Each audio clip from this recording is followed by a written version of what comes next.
Chrysler Corporation has the last word. Valiant, Valiant.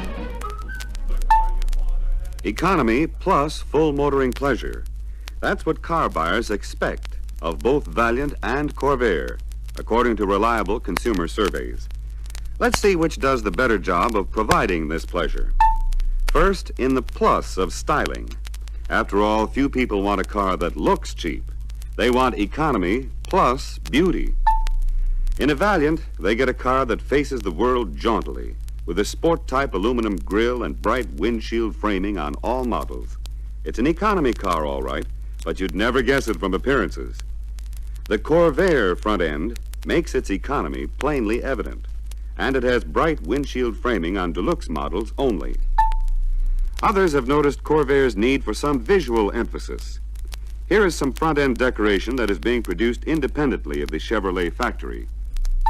From the side and rear, Valiant's beauty is dynamic or classic or sporty, according to your point of view. Corvair's straight-line treatment seems to carry neatness to the point of austerity. Now, what about another plus which people expect in addition to economy? Performance, a quality which a lot of people fear they'll have to give up if they buy a car with real economy. Well, both cars give good gas mileage. Valiant owners can get up to 30 miles per gallon in highway driving, which is about what a Corvair owner can get. But there's a price to pay for Corvair economy. Look at the result of a hill climb test. Both cars are locked in low, engines are wide open, and Valiant leaves Corvair far behind on this 32% grade.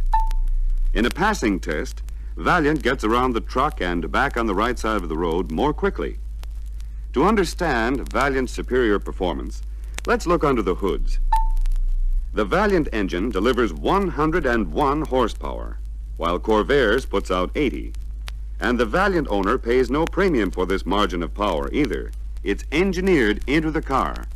For example, Valiant's extra-large intake manifold has a separate fuel tube curving to each cylinder from the carburetor. This design permits a smoother flow and a more equal distribution of fuel than an angular manifold design like Corvair's. The Valiant manifold is only one reason why Valiant provides more power with no increase in fuel consumption. Another is that Corvair's two carburetors need careful synchronization for good gas mileage. Valiant's manifold, though unusual, still uses a single carburetor.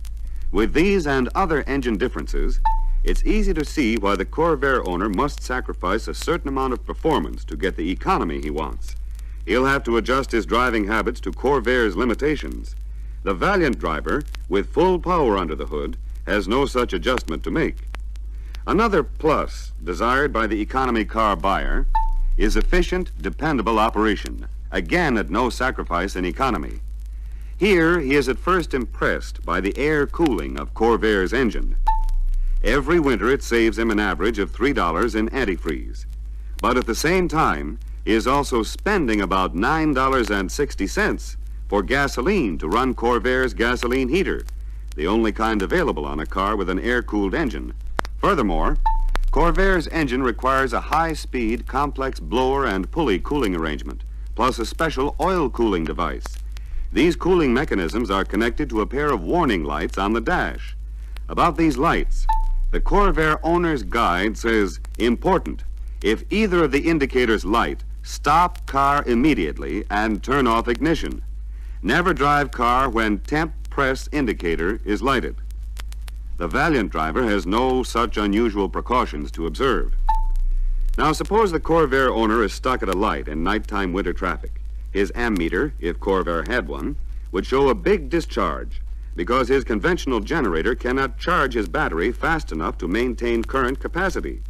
This is a major cause of battery trouble, and Valiant avoids it by using an alternator, which gives the battery a 5-amp charge even when the engine is idling. Now, the transmission also has a lot to do with the car's performance, and Valiant offers a 3-speed automatic transmission. With 3 different gear ratios coupled to the torque converter, the transmission can make the car operate more smoothly, get up to cruising speed more economically, and the Valiant automatic has the safety of a parking position. Corvair's automatic transmission has only 2 forward speeds to handle all driving situations, and it has no parking position. In both cars, the standard transmission has a floor-mounted gear shift, but Valiant's gear shift lever is much closer to the driver and has about 3 inches less travel from low to second, so second gear is easier to reach. Corvair requires an elbow-stretching reach that can be uncomfortable.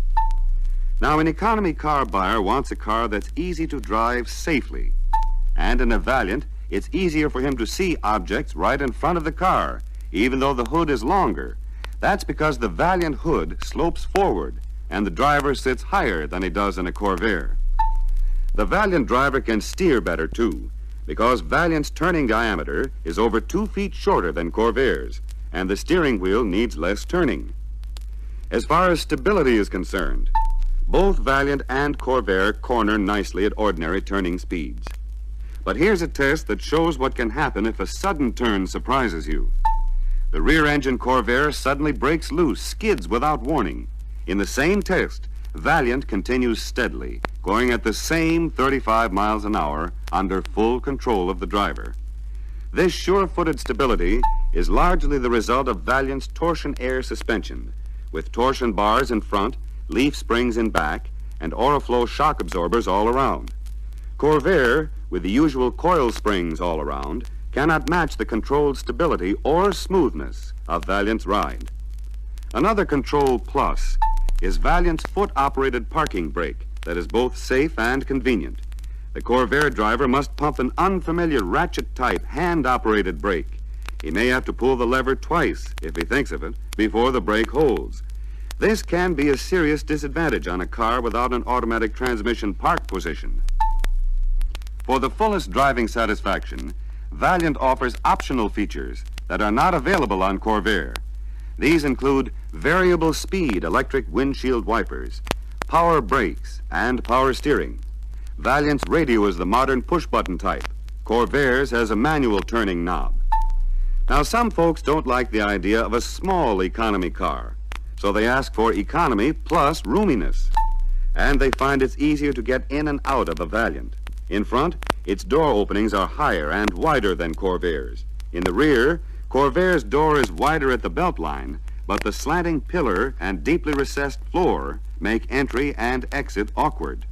Inside, Valiant is only slightly larger than Corvair, but Valiant seats are far more comfortable. In front, they are 2 inches higher. In the rear, 3.5 inches higher. Also in front and rear, Valiant seats have foam seat cushioning, where Corvair uses cotton pads. What's more, in the standard series, Valiant V100 seats have durable vinyl bolsters at the points of greatest wear and decorative panels on the doors. These family car features are especially important to women, and the Corvair 500 does not have them. In the Deluxe series, the Valiant V200 offers loads of interior features that are not available on Corvair, such as nylon-faced seat material, vinyl inserts in seat backs, vinyl kick pads on doors, floor carpeting, and others. The Corvair 700 interior cannot approach its Valiant counterpart in overall quality and omits many features found on the standard Valiant V100. In both standard and Deluxe series, the Valiant trunk has 13.5 cubic feet more space than Corvair's. That's the same box in each photo, and imagine how much easier it is to load that Valiant trunk. Incidentally, with the front location of the Corvair trunk, you can see what happens when the owner tries to carry something too long or high to fit inside. With Valiant, of course, this is no problem. Speaking of cargo space, Valiant offers station wagons which provide a whopping 72 cubic feet of cargo area and a choice of 2- and 3-seat models. Corvair's nearest approach to this is a 4-door sedan with a folding rear seat which, including the trunk, provides a total of only 28.9 cubic feet of storage space. This special seat costs $32.30 extra. When used for cargo, it eliminates rear seat passenger capacity. As to overall body quality, we find that Valiant has more and better insulation on floor, sides, and ceiling. This superiority can be demonstrated by rapping your knuckles against the ceiling of both cars to show how much more effectively Valiant deadens the sound in this area. For long life protection of the automobile body, economy car buyers want realistic rust proofing that avoids costly repair and replacement of body panels. And what do they find? The entire Valiant body is fully rust-proofed for long life protection. It is dipped 7 times to coat the entire lower portion inside and out with special rust-proofing materials that even reach inside the box members. The Corvair body is not dipped. A few of its lower structural members are covered with a zinc base paint, while the rest of the body is sprayed with ordinary paint. And spray just cannot reach the remote inside areas of the lower body where rust hits hardest. Yes, inside and out, Valiant offers economy plus styling, performance, controllability, roominess, and body quality. Corvair offers economy, period. So why not drive a Valiant? See if it isn't the car you'd want at any price. You'll find that you can have economy plus the full motoring pleasure you have a right to expect. Valiant, see it at your Valiant